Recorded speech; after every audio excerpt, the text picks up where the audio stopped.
নীলফামারীতে তিস্তার সেচ প্রকল্প সড়ক সংস্কারে ব্যাপক অনিয়মের অভিযোগ উঠেছে। হাতের টানেই উঠে আসছে নতুন করে সংস্কার হওয়া সড়কের কার্পেটিং। 1,38,00,000 টাকা ব্যয়ের এই কাজে নিম্নমানের সামগ্রী ব্যবহারের পাশাপাশি স্থানীয়দের হুমকি দেওয়ার অভিযোগও উঠছে ঠিকাদারের বিরুদ্ধে। নীলফামারী থেকে মাহবুবুর রহমান মনির পাঠানো তথ্য ও ছবিতে দেখুন ডেস্ক প্রতিবেদন।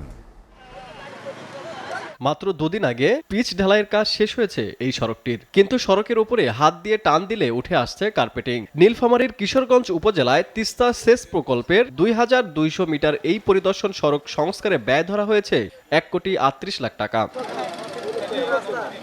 স্থানীয় বাসিন্দাদের অভিযোগ, সড়কের ধুলাবালি পরিষ্কার না করেই দায়সারাভাবে নামমাত্র বিটমিন ও নিম্নমানের সামগ্রী দিয়ে কাজ শেষ করেছে ঠিকাদারি প্রতিষ্ঠান। এমনকি ভাঙা পাথরের বদলে ব্যবহার করা হয়েছে দেশি গোটা পাথর। আসার সাথে সাথে মাল ধমাধম ফালাইতেছে আর করা ডলা শেষ, এক পেজ দিয়ে করাও শেষ। 2-3 ঘন্টার মধ্যে 5 থেকে 6 কিলো রাস্তা ওরা কমপ্লিট করছে। পুরা দুর্নীতি হয়েছে, এটা রাস্তা আমরা মানতে পারি না, মানবো না।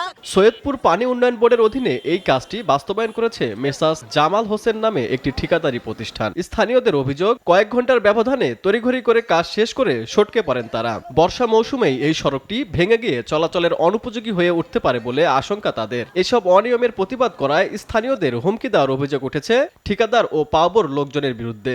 দুর্নীতি তো হিস পরিমাণ হয়েছে, 50% টাকার দুর্নীতি হয়েছে। তাহলে আমরা কি বাস আমরা সহস্র দেখো কোথায় আমরা যাব? এই নিয়ে আমরা কথা বলছি, দেখি আমাদের হুমকি অনেক দেশে। আর এ বিষয়ে ঠিকাদারি প্রতিষ্ঠানের সাথে যোগাযোগ করার চেষ্টা করা হলেও কাউকে পাওয়া যায়নি। আর অনিয়ম হাতে নাতে ধরা পড়লেও দায় না নিয়ে পাওবো কর্মকর্তার দাবি, কাজে অনিয়মের কোনো সুযোগ নেই। তো সেখানে এরকম যদি কোথাও কার্পেটিং উঠে যায় সেটা আমরা আবার ঠিক করে নিব। আপনারা যদি আমাদেরকে অভিযোগের সত্যতা প্রমাণ করতে পারেন, আমরা এই বিষয়ে পদক্ষেপ নেব। সংস্কারের সুফল ভোগ করার আগেই দুর্ভোগের আশঙ্কায় দিন কাটছে এই এলাকার মানুষের। SATV news desk.